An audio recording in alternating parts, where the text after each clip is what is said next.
الحمد لله نحمده ونستعينه ونستغفره ونؤمن به ونتوكل عليه ونعوذ بالله من شرور أنفسنا ومن سيئات أعمالنا من يهده الله فلا مضل له ومن يضلله فلا هادي له ونشهد أن لا إله إلا الله وحده لا شريك له ونشهد أن سيدنا ونبينا مولانا محمدا عبده ورسوله أما بعد فقد قال الله تعالى فابتغوا عند الله رزقا واعبدوه واشكروا له إليه ترجعون. وقال النبي صلى الله عليه وسلم والذي نفسي بيده لن تموت نفس قبل أن تستكمل رزقها فاجملوا بالطلب أو كما قال عليه الصلاة والسلام. புகழ் அனைத்தும் அல்லாஹ் ஒருவனுக்கு, சாந்தியும் சமாதானமும் நபிகள் நாயகம் ஸல்லல்லாஹு அலைஹி வஸல்லம் அவர்கள் மீதும் அவர்களை பின்பற்றிய உத்தம சத்திய சஹாபாக்கள், தாபிஈன்கள், தபா தாபீன்கள், குறிப்பாக நம் எல்லோரின் மீதும் அல்லாஹுவின் சாந்தியும் சமாதானமும் என்றென்றும் நின்று நிலவட்டுமாக. அன்பான அல்லாஹுவின் நல்லடியார்களே, அன்பு சகோதரர்களே, அல்லாஹ் நமக்கு எல்லா வளத்தையும் நிறைவாக தந்து இவ்வுலகிலும் மறுமை உலகிலும் வெற்றியை தந்து நல்லருள் புரிவானாக. ஆமீன் யா ரப்பல் ஆலமீன். இந்த ஜும்மாவினுடைய தலைப்பாக ரிஸ்க் என்பது இறைவனுடைய கையிலே இருந்து கொண்டிருக்கிறது என்கிற தலைப்பின் கீழ் அல்லாஹும் ரசூலும் ரிஸ்கை எப்படி முயற்சி செய்து பெற்றுக்கொள்ள வேண்டும், பெற்ற ரிஸ்கை எப்படி நாம் அதற்கு நன்றி செலுத்த வேண்டும், எதெல்லாம் அல்லாஹ்வுடைய ரிஸ்காக இருந்து கொண்டிருக்கிறது என்பதை தெரிந்து கொள்வதற்காக வேண்டியே இந்த தலைப்பை இந்த வாரத்திலே நாம் தேர்வு செய்திருக்கிறோம். இந்த உலகத்திலே வாழக்கூடிய எல்லோருமே கவலை கொள்ளுகிறோம். பொருளாதாரம், ரிஸ்க்கு, அபிவிருத்தி, பரக்கத்து இவை நம்மிடத்தில் சரிவர இல்லாமல் இருந்து கொண்டிருக்கிறதே என்பதை நாம் கவலைப்படுகிறோம். ரிஸ்க்கு அபிவிருத்திற்காக வேண்டி துஆ செய்யுங்கள் என்பதாக சொல்லுகிறோம். வருமானத்திலே பரக்கத்து வேண்டும் என்பதற்காக வேண்டி துஆ செய்ய சொல்லுகிறோம். அல்லது வியாபாரம் இல்லை, கொடுக்கல் வாங்கலிலே மிகவும் சிரமமாக இருக்குது என்பதை புலம்பாத மனிதர்கள் இல்லை. இது ஒரு புறம் இருந்தாலும் நம்முடைய பொருளாதாரத்திலே எத்தனையோ பிரச்சனைகளை பொருளாதாரத்தை கொண்டு இருந்து கொண்டிருக்கிறது. நண்பர்கள் கூட்டாக வியாபாரம் செய்கிறார்கள், அதில் நஷ்டம் ஏற்பட்டு விடுகிறது, பொருளாதார பிரச்சனை ஏற்பட்டு விடுகிறது. கொடுக்கல் வாங்கலிலே சில குழப்பங்களும் கூச்சல்களும் சண்டை சச்சரவுகளும் ஏற்படுவதை நாம் பார்க்கிறோம். உறவினர்களுக்கு மத்தியிலே சொத்துக்களை பிரித்துக் கொள்வதிலே சண்டை சச்சரவுகளை பார்க்கிறோம். ரிஸ்க்கு தான். கணவன் மனைவிக்கு மத்தியிலே தலாக்கு ஏற்படக்கூடிய விஷயத்தில் கூட கணவன் தனக்கு சரிவர செலவினங்கள் செய்யவில்லை என்பதை புகார் செய்து அதிலையும் பிரச்சனைகளை கோர்ட் அளவில் சென்று பிரச்சனைகளை நாம் பார்க்கிறோம். இப்படியாக எல்லா காரியத்திலையும் இந்த ரிசுக்கினுடைய பொருளாதாரத்தினுடைய கவலையும் அதை பற்றி உண்டான சிந்தனையும் எல்லோரிடத்திலையும் இருந்து கொண்டுதான் இருக்கிறது. அல்லாஹ் எனக்கு பொருளாதாரத்தை விஸ்தீர்ணமாக தரவில்லை, அல்லாஹ் எனக்கு கொடுக்கல் வாங்கலிலே பரக்கத் செய்யவில்லை என்பதாக புலம்புதலும் கவலையும் இருந்து கொண்டுதான் இருக்கிறது. அன்பானவர்களை, நாம் ஒன்றை விளங்கிக் கொள்ள வேண்டும். ரிசுக்கு என்பது உணவு மட்டுமல்ல, நமக்கு கிடைக்கக்கூடிய பொருளாதாரம் மட்டுமல்ல.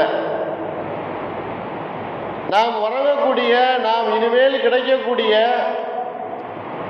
நம்முடைய வருமானத்திலே அபிவிருத்தியும் நிறைய வருமானமும் இருந்தால்தான் அது ரிசுக்கினுடைய பரக்கத்து என்பதாக நாம் நினைத்துக் கொள்கிறோம். அது மட்டுமல்ல, மாறாக நமக்கு அல்லாஹ் வழங்கி இருக்கக்கூடிய நியாமத்துகளும் ரிசுக்கு தான். அல்லாஹ் நமக்கு வழங்கி இருக்கக்கூடிய நியாமத்துகளும் ரிசுக்கு தான். உடல் உறுப்புகள், அல்லாஹ் கொடுத்திருக்கக்கூடிய கண், அல்லாஹ் கொடுத்திருக்கக்கூடிய கல்பு, அல்லாஹ் கொடுத்திருக்கக்கூடிய அந்த சிறுநீரகப்பை, அல்லாஹ் கொடுத்திருக்கக்கூடிய செவி, பார்க்கக்கூடிய பார்வை, பேசக்கூடிய பேச்சினுடைய நாவு, இது எல்லாமே அல்லாஹ் கொடுத்திருக்கக்கூடிய ரிசுக்கு தான். இதை நாம் மறந்துவிட்டு அல்லாஹ் எனக்கு ஒன்றுமே கொடுக்கவில்லை, பொருளாதாரத்தில் பரக்கத்தில்லை அப்படின்னு புலம்பிக் கொண்டிருப்பதில் என்ன நியாயம் இருக்கிறது?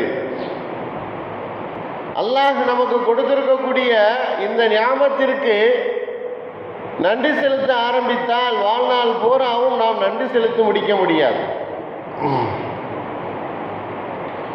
இப்ராஹிம் அதிகம் அவர்களிடத்தில் ஒரு மனிதர் வந்து கேட்கிறார், எனக்கு பொருளாதார கஷ்டம் இருக்கிறது, நெருக்கடி இருக்கிறது, ரிசுக்கில் அபிவிருத்தி இல்லை என்பதாக கொடுக்கிறார். அதற்கு அவர்கள் கேட்கிறார்கள், உனக்கு மனைவி உண்டா என்பதாக கேட்கிறார்கள். ஆம், எனக்கு மனைவி இருக்கிறார். இருப்பதற்கு இடம் இருக்குதா என்பதாக கேட்கிறார். உண்டு, வீடு உண்டு. ஒரு இடத்துல வாகனம் இருக்குதா என்பதாக கேட்கிறார்கள். ஆம், வாகனமும் இருக்கிறது. அப்படி என்று சொன்னால் உலகத்திலே நீதான் செல்வந்தர்.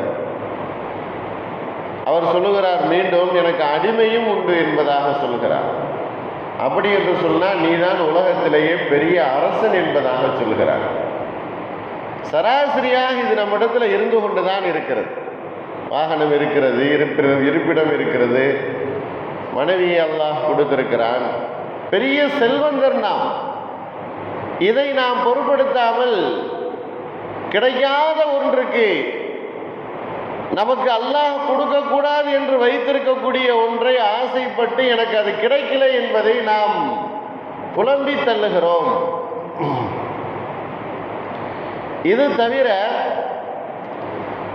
அல்லாஹ் நமக்கு கொடுக்காததும் நமக்கு நியாமத்து தான்.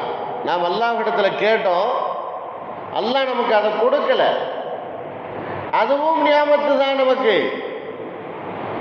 அல்லாஹ் நமக்கு கொடுத்து எப்படி அல்லாஹ் கொடுக்காத ஒன்று நமக்கு நியாமத்தாக ஆகும், ரிசுக்காக ஆகும் என்று பார்த்தால், அல்லாஹ் அதன் மூலமாக நமக்கு நன்மையை வைத்திருக்கிறான்.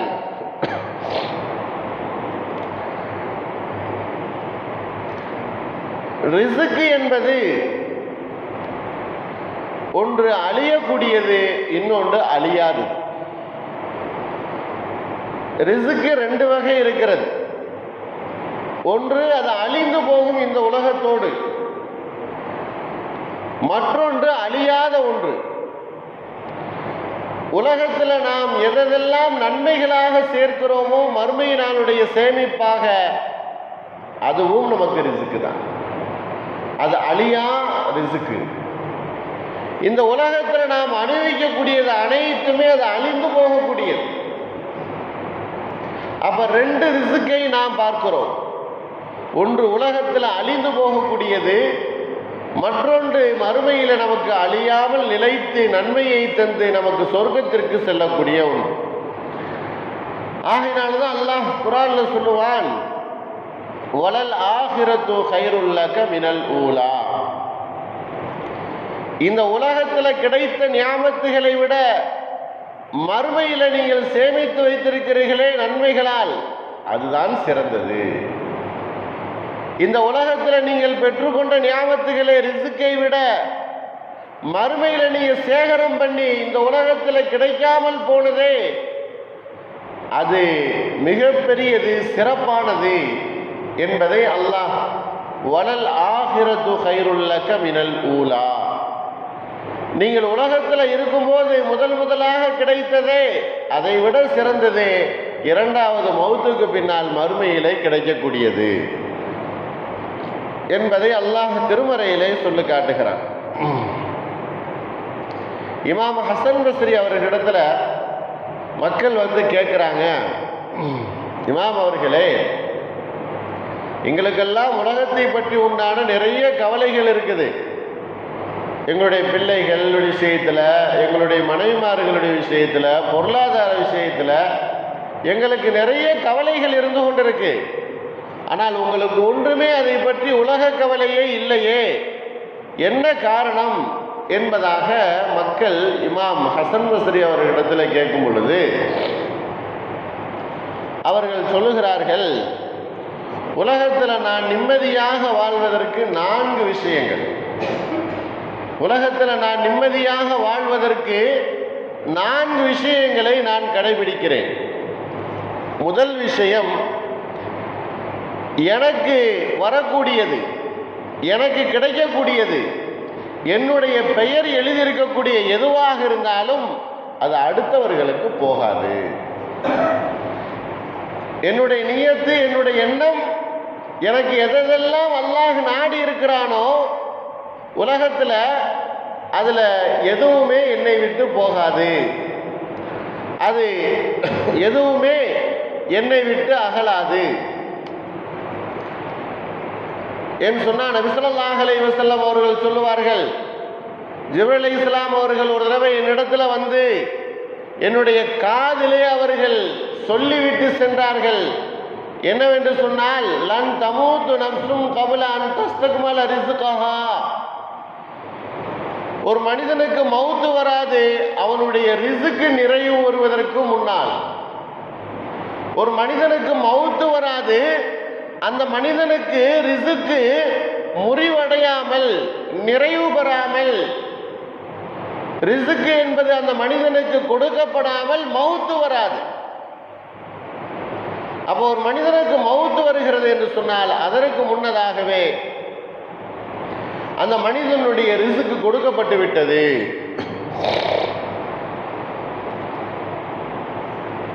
மௌத்து எவ்வளவு தீவிரமாக வருகிறதோ அதை விட விரைவாக வருகிறது ரிஸ்க் நமக்கு.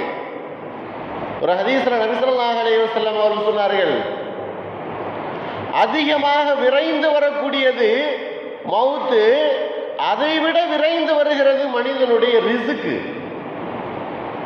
இதையும் நபி ஸல்லல்லாஹு அலைஹி வஸல்லம் அவர்கள் சொல்கிறார்கள், இன்ன ரிஸ்க ல யத்லுபுல் அப்த கமா யத்லுபு அஜ்லுஹு,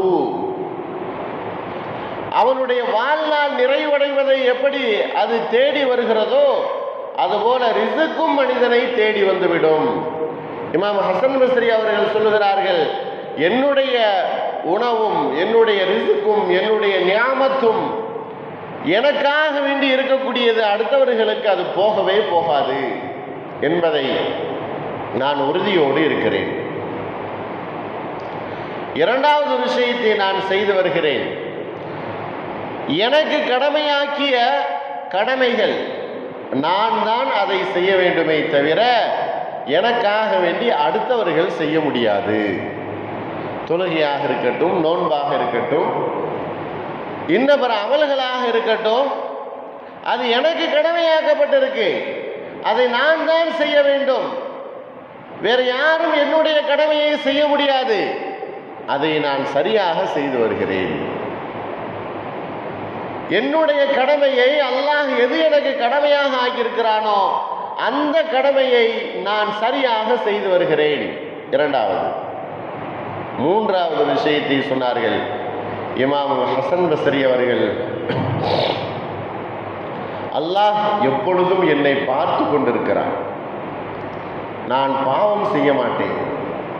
பாவம் செய்யும் போது அல்லாஹ் என்னை பார்த்தான் என்று சொன்னால் அது எனக்கு மிகப்பெரிய நஷ்டத்தையும் துன்பத்தையும் ஏற்படுத்திவிடும். ஆகையினால் நான் எப்பொழுதுமே நினைத்து கொள்வேன், தனிமையிலும் பொது இடங்களிலும் உள்ளூரிலும் வெளியூரிலும் உள்நாட்டிலும் வெளிநாட்டிலும் எங்கே இருந்தாலும் அல்லாஹ் என்னை பார்த்து கொண்டிருக்கிறான், அல்லாஹ் என்னை கவனித்துக் கொண்டிருக்கிறான் என்கிற உணர்வோடு நான் இருந்து கொண்டிருக்கிறேன். நான் உலகத்தில் நிம்மதியாக வாழ்வதற்கு இந்த 4 விஷயங்களை பின்பற்றுகிறேன். மூன்றாவது, அல்லாஹ் என்னை பார்த்து கொண்டிருக்கிறான் என்பது. நான்காவது விஷயத்தை இமாம் ஹசன் பஸ்ரி அவர்கள் கூறினார்கள். மக்கள் கேட்டதற்கு, மவுத் என்னை எதிர்நோக்கி வந்து கொண்டிருக்கிறது. நான்காவது ஒரு விஷயம், மவுத் என்னை, அது விரைவாக என்னை நோக்கி வந்து கொண்டிருக்கிறது. அதற்கு நான் தயார் செய்து கொண்டிருக்கிறேன், அதற்கு நான் ரெடியாகி கொண்டிருக்கிறேன். இந்த 4 விஷயங்களை என்னுடைய வாழ்க்கையில் நான் கடைபிடிக்கிறேன். ஆகையினால் நான் நிம்மதியாக இருந்து கொண்டிருக்கிறேன். وَمَا مِنْ دَابَّةٍ فِي الْأَرْضِ إِلَّا عَلَى اللَّهِ رِزْقُهَا وَيَعْلَمُ مُسْتَقَرَّهَا وَمَا اسْتَوْدَعَهَا. பூமியில் இருக்கக்கூடிய எந்த பிராணியாக இருந்தாலும் அல்லாஹ் அவைகளுக்கு உணவளித்து கொண்டே இருக்கிறான். உலகத்தில் காசு பணம் என்று விட்டு போனவர்கள், நிறைய காசுகளுக்கு சொந்தக்காரர்கள் எல்லாம் அவர்களுடைய வாரிசுகள் அவர்களுடைய சொத்துக்களை வீணாக அழித்து அவர்கள் யாசகம் கேட்கக்கூடிய நிலையிலே நாம் பார்க்கிறோம். முந்திய வாழ்ந்த 2 அரசர்களுடைய வரலாற்றை எழுதுவார்கள். ஒன்று உமர் இப்னு அப்துல் அசீஸ் அவர்கள், பெரிய மன்னர், ஆட்சி ஆண்டவர் உமர் இப்னு அப்துல் அசீஸ் அவர்கள். அவர்கள் மரணிக்கும் பொழுது தன்னுடைய 11 பிள்ளைகளுக்கு வெறும் 9 திர்ஹத்தை மட்டுமே விட்டு சென்றார். அதை அவர்கள் பிரித்து கொண்டார்கள். 11 குழந்தைகளுக்கு 9 திர்ஹத்தை விட்டு சென்றார். அதை அவர்கள் பங்கு வைத்துக் கொண்டார்கள். ஹிஷாம் என்கிற இன்னொரு அரசர் தன்னுடைய 4 மனைவிகளுக்கும் 4 பிள்ளைகளுக்கும் லட்சக்கணக்கான தீனார்களை விட்டு சென்றார். அதையும் அவர்கள் பங்கு வைத்துக் கொண்டார்கள். பின்னால் ஒரு காலத்திலே உமர் இப்னு அப்துல் அசீஸ் அவர்களுடைய மகனார் இடத்திலே அவர்கள் வாழ்ந்து கொண்டிருக்கக்கூடிய அந்த சமயத்திலே போருக்காக வேண்டி அவரிடத்திலே கேட்கும் பொழுது 100 ஒட்டகங்களை அவர் கொடுத்தார். வெறும் 1 தீனாருக்கு கூட தன்னுடைய வாரிசுக்கு கொடுக்க முடியாமல் சென்றவர்கள், அவர்களுடைய வாரிசுகள் பொருளாதாரத்திலே உயர்ந்து நின்றார்கள். ஆனால் ஹிஷாம் அவர்கள் லட்சக்கணக்கிலே விட்டு சென்றார்களே, வாரிசுகள் இன்றைக்கு அவர்கள் யாசகம் கேட்டுக்கொண்டிருக்கிறார்கள். இதுதான் உலகத்தினுடைய நியதி, ரிசுக்கினுடைய நியதி இதுதான். ஒரு மனிதனுக்கு ரிசுக்கினுடைய பொருளாதாரத்தின் நிலை இதைதான். நபி ஸல்லல்லாஹு அலைஹி வஸல்லம் அவர்கள் கூறினார்கள், மனிதன் உலகத்தில் எப்படி பொருளாதாரத்தை சம்பாதிக்கிறானோ வறுமையில் அதே போலயே அவன் இருந்து கொள்வான். ஒரு போருக்காக வேண்டி நபி ஸல்லல்லாஹு அலைஹி வஸல்லம் அவர்களோடு சஹாபாக்கள் திரும்பி வருகிறார்கள். அவர்களோடு மிதாம் என்கிற ஒரு அடிமை போரிலே ஷஹீதாக ஆகிவிடுகிறார். அவரை பற்றி சஹாபாக்கள் பேசுகிறார்கள், அவர் ஷஹீத், அவர் இறைவனுடைய திருப்தியை பெற்றுவிட்டார், ஷஹீத் என்பதாக சொல்லுகிறார்கள் சஹாபாக்கள். ஆனால் நபி ஸல்லல்லாஹு அலைஹி வஸல்லம் அவர்கள் அதை சொல்ல மறுக்கிறார்கள். நான் அப்படி சொல்ல முடியாது என்பதாக சொல்லுகிறார்கள். ஏனென்று சொன்னால் அவருடைய கபரிலே நரகத்தினுடைய அந்த நெருப்பின் ஜுவாலையை நான் காணுகிறேன். ஏனென்றால் போரினுடைய பொருளிலே ஒரு பொருளை கலீஃபாவுக்கு தெரியாமல் அவர் எடுத்திருக்கிறார். ஆகையினால் அல்லாஹ் அவருக்கு இந்த தண்டனையை கொடுத்திருக்கிறார் என்பதாக சொன்னார்கள். இன்றைக்கு நம்முடைய நிலைமை எப்படி இருக்கிறது? எப்படியாவது நாம் பொருளாதாரத்தை ஈட்ட வேண்டும். அது வட்டியோ அல்லது ஏமாற்றுதலோ அல்லது அது லஞ்சமோ, அது எப்படிப்பட்ட வருமானமாக இருந்தாலும் அதை பற்றி நாம் சிந்திக்காமல், அதை நாம் பொருட்படுத்தாமல், நாம் நம்முடைய வருமானத்தையே குறிக்கோளாக இருந்து கொண்டிருக்கக்கூடிய நம்ம அந்த சஹாபாக்களுக்கும் நமக்கும் எவ்வளவு தூரம் இருந்து கொண்டிருக்கிறது. ஒரு தடவை அபூபக்கர் சித்தீக் ரலியல்லாஹு அன்ஹு அவர்களிடத்தில் ஒரு குவளையிலே பால் கொண்டு வந்து கொடுக்கப்படுகிறது. அபூபக்கர் சித்தீக் ரலியல்லாஹு அன்ஹு அவர்கள் அதை வாங்கி உடனடியாக சாப்பிட்டு விடுகிறார்கள். கொண்டு வந்த அடிமை கேட்கிறார், கலீஃபா அவர்களே, தாங்கள் இந்த பால் எப்படி வந்தது என்பதாக கேட்காமலேயே குடித்து விட்டீர்களே. அபூபக்கர் சித்தீக் ரலியல்லாஹு அன்ஹு அவர்கள் கேட்கிறார்கள், இந்த பொருள், இந்த பால் எப்படி வந்தது என்பதாக. அந்த அடிமை சொல்லுகிறார், நான் அறியாமை காலத்திலே, நான் ஐயாமுல் ஜாஹிலியத்திலே இருக்கும் பொழுது நான் அந்த ஓதி பார்க்கக்கூடிய அந்த விஷயத்தில் எனக்கு சில பணம் காசுகள் கிடைத்தது. அதை வைத்து நான் இந்த பாலை வாங்கினேன். அபூபக்கர் சித்தீக் ரலியல்லாஹு அன்ஹு அவர்கள் உடனடியாக அந்த குடித்த பாலை வாந்தி எடுத்து முழுவதுமாக வெளியிலே அவர்கள் வாந்தி எடுத்து விடுகிறார்கள். அபூபக்கர் சித்தீக் ரலியல்லாஹு அன்ஹு அவர்கள் சொல்லுகிறார்கள், உள்ளே சென்ற இந்த பாலை வெளியே வருவதற்கு எனது உயிர் போனாலும் அந்த உயிரையும் நான் போக்கி விடுவேன் என்பதாக சொல்கிறார். இரண்டாவது, அல்லாஹ்வே, முடிந்த அளவு நான் இதனுடைய ஹராமான இந்த பாலை வெளியில எடுத்துட்டேன். ஏதாவது குடலிலே ஒட்டி இருந்தால், அது நரம்புக்கு சென்றிருந்தால் அதை நீ மன்னிப்பாயாக என்பதாக துவா செய்கிறார். இப்படிப்பட்ட நிலைமைதான் பொருளாதாரத்தினுடைய ரிசுக்கினுடைய நிலைமையாக இருந்து கொண்டிருக்கிறது. நிரந்தரமாக இருக்குதல் அப்படிங்கிறது இந்த உலகத்தினுடைய ரிசுக் அல்ல. நிரந்தரமாக இருக்குமா? நிச்சயமாக உலகத்தினுடைய ரிசுக்கு என்பது நிரந்தரமாக இருக்காது. ரிசுக்கை பெற்றுக்கொண்ட நாம் அதை நிரந்தரமாக இருப்பதற்கு என்ன செய்ய வேண்டும்? நியாமத்துகளை பெற்றுக்கொண்ட நாம் அது நம்மிடத்தில் நிரந்தரமாக இருப்பதற்கு என்ன செய்ய வேண்டும்? சில வழிமுறைகள், கடைபிடிக்க வேண்டிய சில ஒழுக்க நலன்கள். ஒன்று, குறைவாக இருந்தாலும் பொருந்திக் கொள்வது. கொஞ்சம் தான் நமக்கு கிடைச்சிச்சு, நிறைய கிடைக்கல. அல்லாஹ் நியாமத்துகளை குறைவாக கொடுத்திருக்கிறான், அதை நாம் பொருந்திக் கொள்ள வேண்டும். இரண்டாவது, நமக்கு கொடுத்திருக்கக்கூடிய பொருள் என்பது நம்மிடத்தில் இருக்கக்கூடிய சிறுபான்மையினரை கொண்டும் பலகீனமானவர்களை கொண்டும் அல்லாஹ் நமக்கு கொடுத்திருக்கிறார். அவர்களை நாம் கருணை உள்ளத்தோடு அவர்களை கவனிக்க வேண்டும். நமக்கு கீழே உள்ளவர்களை அல்லாஹ் நமக்கு கொடுத்த செல்வத்திலிருந்து அவர்களை நாம் கருணை உள்ளத்தோடு அவர்களை கவனிக்க வேண்டும். நம்மிடத்தில் இருக்கக்கூடிய பொருளாதாரமும் ரிசுக்கும் அது நம்மிடத்தில் நிரந்தரமாக இருக்கும். ஒன்று, கிடைத்ததை பொருந்திக் கொள்ள வேண்டும். இரண்டாவது, நமது சமூகத்திலே, நமது உறவினரிடத்திலே, நம்முடைய நண்பர்களிடத்திலே பலகீனமானவர்களை நாம் கருணை உள்ளம் கொண்டு அவர்களை நாம் கவனிக்க வேண்டும்.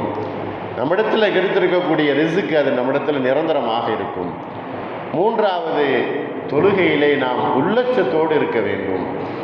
தொழுகையிலே உள்ளச்சத்தோடு நாம் தொழுகையே இருக்க வேண்டும். நான்காவது, கிடைத்த நியாமத்துகளுக்கு நன்றி செலுத்த வேண்டும். அல்லாஹ் நமக்கு எதை கொடுத்திருக்கிறானோ அந்த கிடைத்த நியாமத்துகளுக்கு நாம் நன்றி செலுத்த வேண்டும்.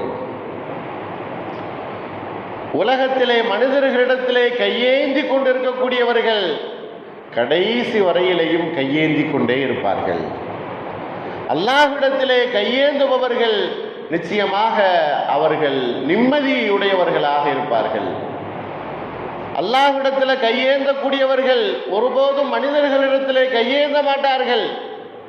அல்லாஹ் தனக்கு எதை கொடுத்து விட்டானோ அதை மன நிறைவோடு ஒப்புக்கொள்வார்கள். ஆனால் உலகத்தில் மனிதர்களிடத்திலே கையேந்தி கொண்டிருக்கக்கூடியவர்கள் நிச்சயமாக காலம் பூராவும் கையேந்தி கொண்டே இருப்பார்கள். கிடைத்த ஞாபகத்துகளுக்கு நாம் நன்றி செலுத்த ஆரம்பித்து விட்டால் நம்மிடத்தில் இருக்கக்கூடிய ரிசுக்கு என்பது அது நிரந்தரமாக இருக்கும். ஐந்தாவது ஒரு விஷயம், சில பேர் சிரமம் கஷ்டப்படுகிறோம் அப்படிங்கிறதுக்காக வேண்டி நிக்காகவை தள்ளி போட்டு கொண்டே இருப்பார்கள். நிக்காஹ் முடிப்பதன் மூலமாக அல்லாஹ் ரிசுக்கை விஸ்தீர்ணப்படுத்தி தருகிறார். நிக்காஹ் முடித்து வைப்பதின் காரணமாக பொருளாதாரத்திலே உயர்வை அல்லாஹ் தருகிறான். குர்ஆன் அல்லாஹ் சொல்லும் பொழுது, வஅன்கிஹுல் அயாமா மின்கும் வஸ்ஸாலிஹீன மின் இபாதிக்கும் வ இமாயிக்கும், நீங்கள் பொருளாதாரத்திலே வீக்கானவர்களாக இருந்தால் அல்லாஹ் நீங்கள் நிக்காஹ் செய்வதன் மூலமாக அல்லாஹ் உங்களுடைய பொருளாதாரத்தை உயர்த்தி வைப்பார். இது ஐந்தாவது விஷயம். ஆறாவது ஒரு விஷயம், பொருளாதாரம் என்பது நம்மிடத்தில் நிரந்தரமாக இருப்பதற்கு ஒரு முக்கியமான விஷயம், அல்லாஹ் நமக்கு எதை கொடுத்திருக்கிறானோ அதை கொண்டு ஹஜ் உம்ரா செய்வது. எந்த பொருளாதாரத்தை அல்லாஹ் நமக்கு கொடுத்திருக்கிறானோ வேறதை கொண்டு நாம் சிந்திக்காமல் நமக்கு கொடுத்திருக்கக்கூடிய பொருளாதாரத்தை கொண்டு அதிகமான ஹஜ்ஜுகளும் அதிகமான உம்ராக்களும் செய்வது. இதன் மூலமாக நம்மிடத்தில் கிடைக்கக்கூடிய அந்த பொருளாதாரம் ரிசுக்கு என்பது நம்மிடத்தில் நிரந்தரமாக இருக்கும். அல்லாஹ் கொடுத்திருக்கக்கூடிய இந்த ரிசுக்கு அவனால் தான் கொடுக்கப்பட்டது. நமக்கு கொடுக்கப்பட்ட இந்த பொருள் அல்லாஹ் அங்கீகரித்தது. சாதாரணமாக நம்முடைய உடல் உறுப்புகளில் இருக்கக்கூடிய அந்த பொருளுக்கு விலை மதிப்புண்டா? நமக்கு ஒன்றுமே இல்லை, அல்லாஹ் நமக்கு கொடுக்கவே இல்லை என்பதாக நாம் சொல்லுகிறோம்.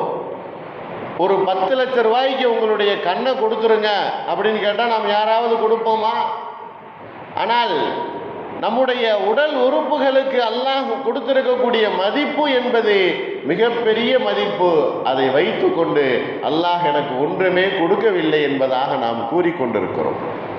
கொடுத்திருக்கக்கூடிய உடல் உறுப்புகளில் இயங்கக்கூடிய உறுப்புகள் இன்றைக்கு சர்வசாதாரணமாக மருத்துவமனைகளிலே எவ்வளவு உடல் உறுப்புகளுக்காக வேண்டி அதை கொடுக்கப்படுகிறது, அதை வாங்கப்படுகிறது, அதற்காக வேண்டி நிறைய முயற்சிகள் செய்யப்படுகிறது.